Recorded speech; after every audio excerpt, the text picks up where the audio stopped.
As you know, recently there has been this change in the political setup in Sierra Leone. We are in the transition of having a government now, or something like that. What is the latest, by the way? Pardon? What is the latest news, by the way?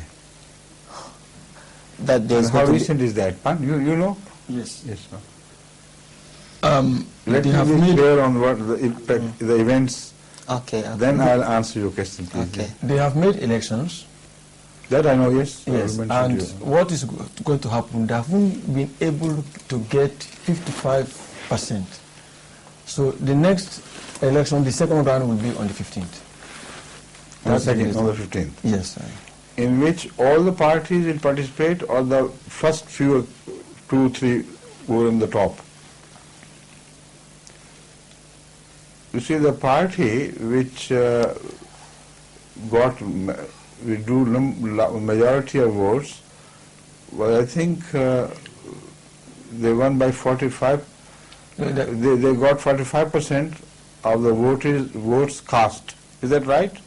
35, 22, 35 and 16. was the second or the first? The first one was 35. I thought it was 45. 35. So 35, 22, and 16. And there was a talk of their coalition government, and also a national government was also mentioned by the leading party. But the main problem which the Western countries face is that the votes cast were 50% of the total votes. So 35 of the 50% makes practically 17% or thereabout of the total, which they think does not entitle this party to represent the whole country.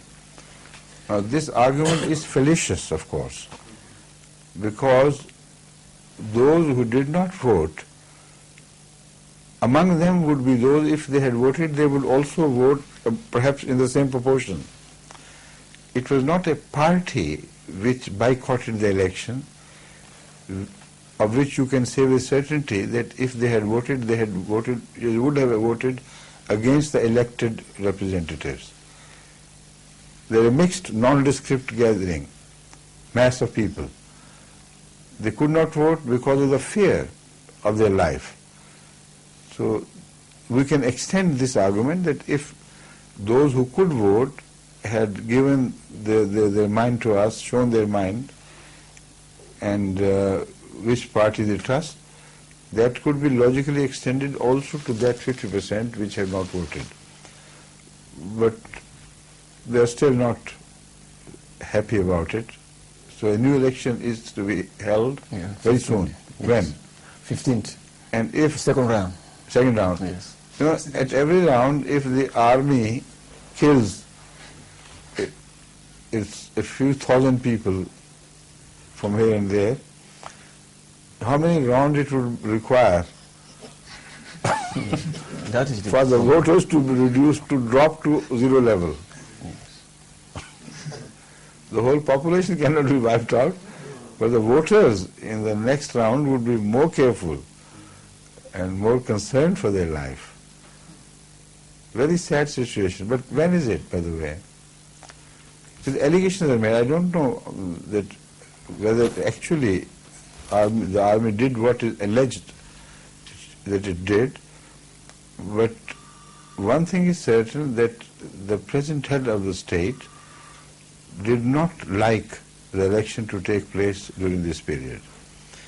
He expressed his fears that if election took place, there would be large-scale rioting and bloodshed. Let's first establish peace, then we turn to the elections. But he kept true to his word, in the sense that when he called for the leaders of opinion from all the country to advise him, and when they unanimously advised him that whatever may happen, we must have election. So he kept true to his word, he had that election. Now the rest is all just allegations and surmises. Some people say, see, he was true. He was right in his assessment, and he was genuine. That is why he did not want the elections to be held. The others say the culprit is now caught. It has been throughout the army which has been involved in the massacre of their own people and the homicide. So now he, to prove that his threat was right, he did this. And the advantage goes to the ruling party. So they argue that we are not in a position to judge either way. Allah knows best. But things are far from clear to the outside world. So let's hope this time, if the election is held, the foreign countries which are spending a lot of money, about 11 million US dollars, yes. $11 million, they have already committed that much money. They would be interested in having some results. So maybe they take themselves certain measures that the unfortunate ugly story of the last election is not repeated, and a much larger number of voters are free to cast their votes and do cast their votes. Then things will become clear. And when did you say it would happen? On the 15th. Friday. 15th of what? March. March? Yes. Achha, very close.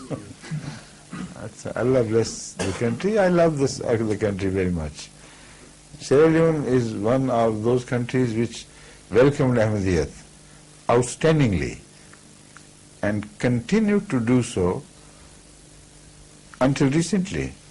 They led the whole of Africa in getting more converts to Ahmadiyya and Islam in one single year, and they did it for many years together.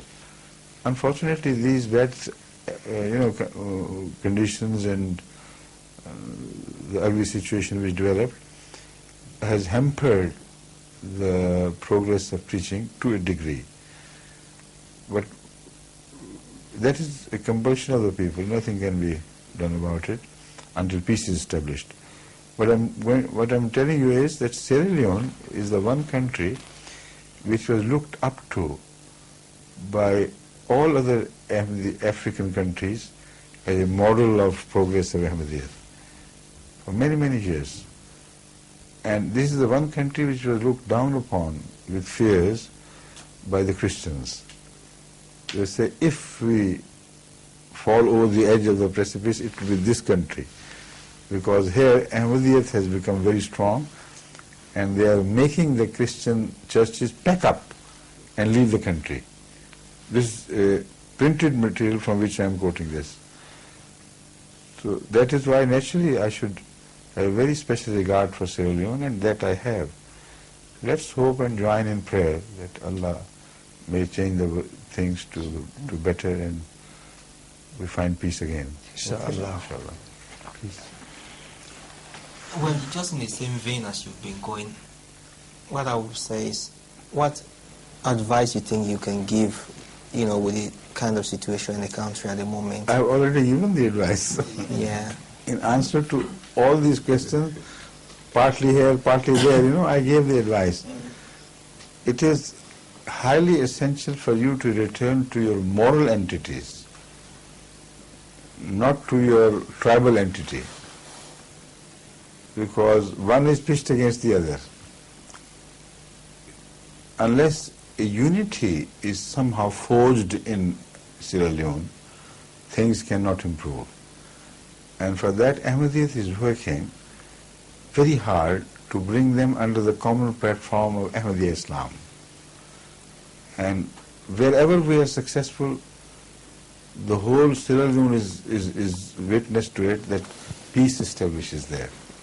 The Ahmadiyyat goes, discipline comes, peace comes, education comes, health is improved, and so on and so forth. So the real answer lies in this. But you are not outsiders Sierra Leone who do not live in Sierra Leone. They are not doing anything to assist this process.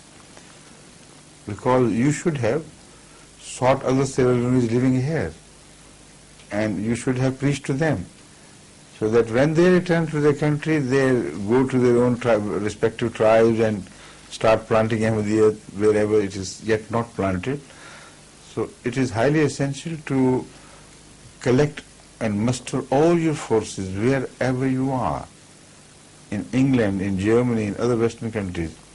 All Sierra Leone's Ahmadis should join hands and forces to convert at least the Sierra Leone's living in those countries.